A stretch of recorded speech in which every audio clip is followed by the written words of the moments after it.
Welcome to Sleepy Lore.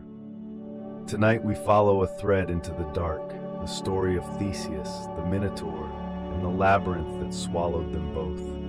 It is a myth about what waits at the center of the things we most fear, and about the strange, quiet cost of finding your way back out. Allow yourself to settle in, breathe slowly, and let the story carry you. There is a city built on a cliff above the sea, and for 9 years, some say 14, some say more, because grief distorts the counting, that city has been sending its children away.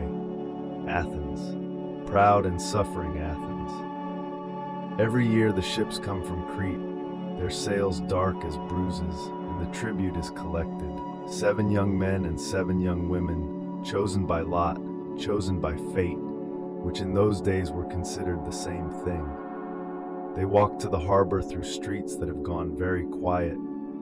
People do not throw flowers, people do not cheer, they simply watch, and the watching is its own kind of mourning. A silence so heavy it has weight, has texture, has the particular quality of a thing that has been felt so many times, it has worn a groove into the heart of the city.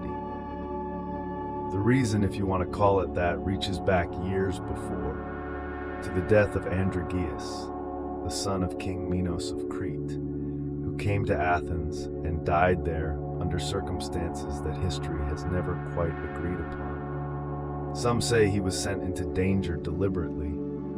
Some say it was an accident, a bull, a misjudgment. But Minos did not distinguish between the two. His son was dead, and someone had to carry that weight. And so the weight was given to Athens, 14 people at a time, year after year, a debt paid in the currency of the irreplaceable. They sail to Knossos, they do not come back. You've probably never had to put your name into a lottery like that. But you may know something of how it feels to live inside a system whose cruelty is so old and so established that it has been mistaken for law, for the natural order of things, for the way the world simply works. You may know what it is to watch and not be able to stop watching, to feel helpless not because you are weak, but because the mechanism grinding forward is so much larger than any single person standing in front of it. That is Athens at the beginning of this story, not villainous, not cowardly, just enduring, which is sometimes the only thing left to do. And then Theseus comes home. He had been raised away from Athens, this son of Aegeus, the king's son, though he did not know it for a long time, raised by his mother in another city, told one day to lift a great stone and find what was beneath it. He found a sword and sandals, the tokens his father had left, and he walked to Athens the long way around, through dangers that might have killed a lesser man, not because he was trying to prove something, but because something in him needed the road to be hard before he could trust what waited at the end of it.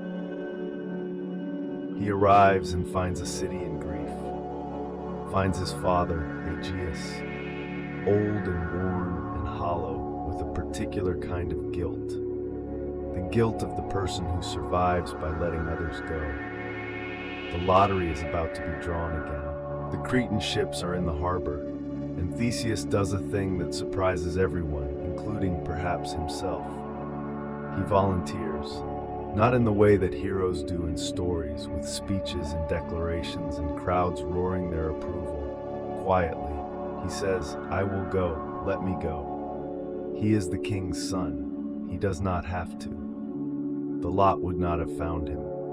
There is no rule requiring this, but he has walked into a city built on a wound, has recognized what the wound costs every year, and something in him, some refusal, some incapacity for looking the other way, makes the choice before his mind has finished reasoning through it. This is not heroism exactly, or rather, it is not the kind of heroism that makes for comfortable storytelling. He does not go because he is fearless. He goes because he cannot bear to let the burden fall on someone who did not choose it, when he is standing there, capable, choosing nothing. There is a word for that, several words, none of them quite fit the shape of it. They sail to Crete. King Minos receives them, as he always does, with ceremony that is indistinguishable from contempt. The formal welcome of a man who has already decided what will happen, who holds all the threads, whose island kingdom contains within it a structure so vast and so strange that even its architect, in darker moments, must have wondered what exactly he had built. Daedalus built the Labyrinth. You should sit with that for a moment. The fact that it had an architect, a person who designed each turning, who chose the radius of each curve, who decided where the paths would dead end and where they would continue, and where they would seem to continue but would double back, invisibly, to somewhere you had already been. The labyrinth was not natural, it was deliberate. Someone sat down and drew the plans for a place whose only purpose was to make you lose yourself, to receive you and hold you and never let you out. It was built beneath the palace. It had no windows. The walls were stone and the corridors were long, and in some places the ceiling dropped so low you had to move through it crouched, feeling with your hands for the next turn. Torches, maybe, at the entrance, but light in a maze does not help you the way it helps you in open space. In a maze, light only illuminates where you are standing. It cannot tell you which way to go. 14 young people now, waiting to be sent in. But first, there is Ariadne. She is the daughter of Minos, which means she has grown up inside the palace that sits above the labyrinth. Grown up with the sound of it, perhaps, the distant rumble of what moves through it below. She has grown up knowing what her family is, what the tribute means, what has been done in her father's name. She has lived her whole life in the palace of a powerful man, and has learned, as people in that position often do, the precise distance between knowing something and being able to say it aloud. She sees Theseus when the Athenians arrive, and something shifts in her, whether it is love in the simple sense, or recognition of a kind of courage she has never been permitted to display herself, or something more complicated and harder to name. The myth does not quite say. The myth only tells us what she does. She finds him. She finds him before the 14 are sent in whatever corridor or courtyard the palace allowed, and she makes him a bargain. She will help him. She will give him what he needs to survive. A thread, a simple thread, a spool of it. And in return, he must take her with him when he leaves Crete. He must marry her. He must not leave without her. Think about what Ariadne is risking. Her father is the king. The labyrinth is her father's instrument of control, and she is about to help dismantle its most essential quality, its inescapability. She is defying everything that raised her, everything that has power over her, for a man she has just met, yes, but also for something beneath the man, for the idea that what her family does is wrong, has always been wrong, and that if she has the chance to stop it, even once, she should take it. She hands Theseus the thread. One end she keeps. She will hold it. She will wait. He ties the other end to the entrance of the labyrinth and begins to walk in, letting the thread unspool behind him as he goes. And the thing he carries with him is not just a weapon and not just courage. It is the fact of her. The fact that someone is waiting, holding the other end of something that connects him to the world outside. You know what it is to walk into darkness with only a thread to follow. Maybe not a literal thread, but the memory of a voice that said, "I will be here when you come back." The idea of a place that waits for you. The knowledge, even faint and flickering, that you are still connected to something outside the walls of whatever you are inside. The labyrinth is a particular kind of darkness. Not the darkness of sleep, which is soft and welcoming, and has the quality of a room you know well with the lights out. This is the darkness of not knowing, of turning left and finding nothing, turning right and finding nothing, of hearing your own breathing amplified by stone until it sounds like it belongs to something else entirely, until you are no longer certain whether the sound you are tracking is your own heartbeat or something else, something that lives here, something that has learned the corridors in a way you never will. And it is in the corridors, in that listening, in that slow progression through the dark, this is where Theseus approaches the center. And at the center is a room. And in the room is Asterion, the Minotaur, his name. And this is the part the myth almost swallows, the part that can disappear if you are moving too fast through the story. His name was Asterion, starry one, named for the sky perhaps, or named with a kind of bitter irony. Because what kind of life for a creature named after stars is a life in a place that has never seen them? He is the son of Pasiphae, the queen of Crete, and a white bull, a god's curse made flesh, a punishment visited upon the mother and then carried in the body of the child who had no part in any of it. He was born wrong by the standards of the world he was born into. He had a human body and the head of a bull, or a bull's body and a human mind, depending on which version you read, and perhaps the ambiguity is itself the point. He was neither thing fully. He was the creature made at the border between two natures, belonging entirely to neither. And so he was put away. He was put in the labyrinth when he was still a child, or whatever the equivalent of a child is for a creature like Asterion, and he has been there ever since. He does not know what the sky looks like. He may not remember, or he may never have known.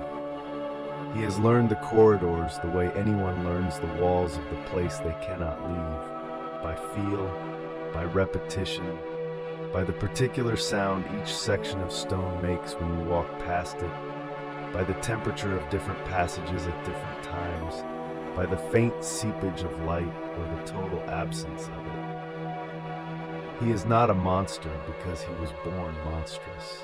He is a monster only because the world needed something to put in a room and close the door on. Needed a shape onto which it could project its fear of the unnatural, its discomfort with the bodies and minds that do not fit the expected forms. He did not choose his nature. He did not ask to be what he is. And he has spent every day of his life in a place that was built specifically to ensure that no one would ever have to look at him. The tribute comes to him. 14 people a year sent into the dark. Some of the ancient writers suggest he does not even attack them, that some die of terror, some die of hunger and thirst in the passages, some he kills because he is lonely, and rage is the form his loneliness has learned to take. We do not really know. We are never inside the labyrinth with him. We are always outside, looking at the reports, at the stories that come back, except that no stories come back, because no one comes back. Until Theseus, the fight, such as it is, takes place in the dark. There is no witness to it. No one stands in the corner of that room watching, taking notes for posterity. There is only the thread running through the corridors behind Theseus, held at the other end by Ariadne, and then there is whatever happens in the room at the center. Two creatures meeting in the deepest place, the prince who came looking and the creature who has been waiting all his life, though he did not know he was waiting, though waiting implies some hope of outcome. Some versions say Theseus kills the Minotaur with the sword he carries. Some say with his bare hands. One or two suggest that the Minotaur, in the end, did not fight at all, that he was tired, that he had always been tired, that something in him recognized the shape of what was coming and did not resist it. There is something unbearable about that possibility. and something that insists on being held. Because the Minotaur is not only the Minotaur, he is every part of us that we have locked in the deepest room. The part shaped wrong by forces we did not choose. The part that frightens us when we catch it in the dark. The part that we have walled off and labeled monster because it is easier than sitting with it, easier than learning its name, easier than asking what it needed all those years it was alone in the corridor. When we go into the dark places inside ourselves, and sometimes we must, sometimes the thread is all we have and we follow it inward anyway, we find something there. It is rarely what we expected. It is rarely simply evil or simply wrong. It is usually something that has been alone for a very long time and has taken on shapes that fear taught it and would have been different if it had ever been allowed out into the light. Theseus follows the thread back. That is the part that is easy to understate and important not to. He follows the thread back. He does not have to navigate, does not have to remember, does not have to find a new path. He has only to follow the line that connects him to the entrance, and the entrance to Ariadne, and Ariadne to the harbor, and the harbor to the open sea. The thread is not clever, it is not magical in any complicated way. It is just continuous. It was there when he went in, and it is there when he comes out. And the distance between those two moments is the entire myth in miniature. You go in, you follow, you endure what is at the center, you follow the thread back. Ariadne is waiting. She holds her end of it. She has been holding it the whole time. She holds it still when Theseus emerges, blinking perhaps, in whatever light exists at the mouth of the labyrinth, holding the weapon he carried in with him, now used, now changed. They free the other Athenians. They go to the harbor at night because all such departures must happen at night, must happen before the palace realizes what is missing. They take the Cretan ships, or some of them. They sail. For a time, a brief bright time, everything is forward motion. The shore of Crete falling away behind. Athens ahead, somewhere beyond the horizon, invisible but known. Ariadne beside him, who gave him everything, who crossed every line she knew for this. They stop at Naxos. The island appears in the myth like a rest note, like the brief pause before a phrase resolves. And on Naxos, something happens that the myth has never fully explained, and perhaps was never meant to. Theseus leaves. He leaves Ariadne on Naxos. She is sleeping, some versions say, asleep on the shore while he boards the ship in the gray pre-dawn and sails on without her. Other versions give different reasons. A god commanded it, fate required it, he was told in a dream.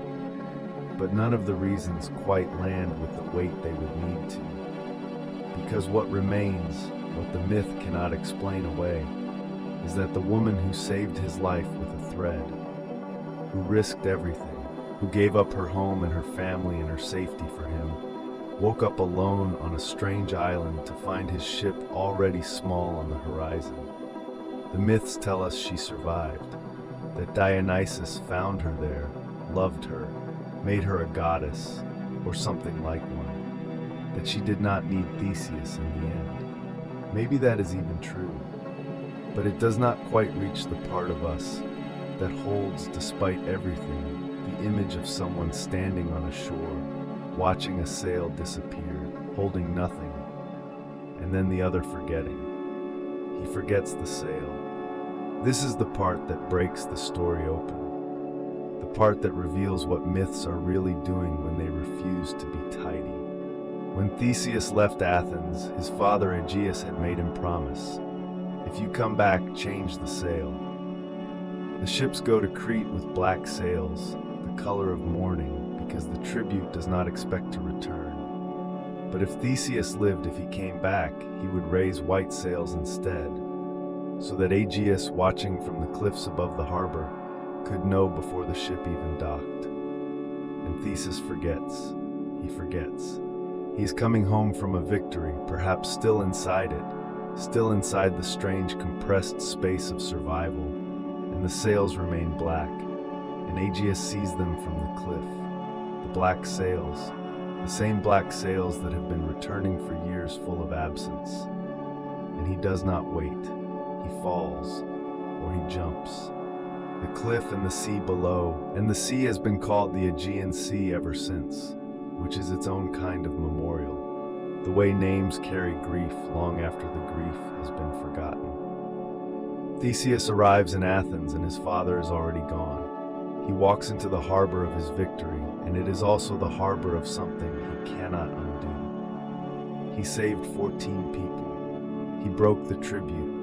He did the thing everyone had thought impossible, and the cost of it is a black sail left unchanged. A moment of forgetting in the wrong direction at the worst possible time. This is why the myth survives. Not because of the hero or the monster or the maze. It survives because it understands that we do not come back from the dark places unchanged, and we do not always come back whole. And the things we forget when we are finally safe can cost as much as the things we faced when we were afraid. The labyrinth is real, not the stone one under Knossos, though perhaps that was real too. Some great structure of storage chambers and winding corridors that became in the imagination something vaster and stranger. The real labyrinth is the one we build inside ourselves, corridor by corridor, each wrong turn a year, each dead end a door we could not open. We build them out of grief and shame and the parts of ourselves we have decided are too difficult to look at directly. We put things in them. We close the door, and the thread is whatever connects us to the outside when we go in. The voice of someone who says, "I am here." The memory of a morning that was good, simple and good, held somewhere safe inside the body. The knowledge, even distant, even half forgotten, that there is a way back, that the entrance still exists, that someone is holding the other end. You do not have to fight what you find at the center. Sometimes, just arriving, just being willing to go that deep, to follow the thread that far, is enough. The thing at the center has been alone for a long time. Sometimes it needs to be seen more than it needs to be defeated. Follow the thread back. Rest now. Let the images settle and go soft at the edges, the way dreams soften the things they hold. Let Athens be very far away. Let the sea be quiet. Let the labyrinth's corridors empty of everything except the faint line of thread running through the dark. Still there, still holding, unbroken from beginning to end. You have followed things into the dark before. You have come back. You carry, somewhere in you, the knowledge of how to hold a thread and follow it when there is nothing else to follow. You have done this. You will do it again, if you must. And tonight, you do not have to. Tonight, the corridors are quiet. The walls are cool and still. Whatever waits at the center of the hardest thing, it can wait a little longer. You have done enough for today. You have made it to this hour, to this quiet, to this particular moment of being allowed to rest. And that is its own kind of navigation. Its own kind of courage that does not always get a name. Breathe slowly.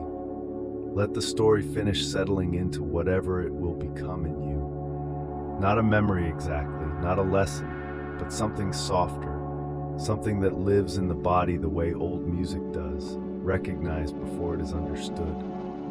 The sea is dark and very calm. The sails are any color you choose. The harbor is close.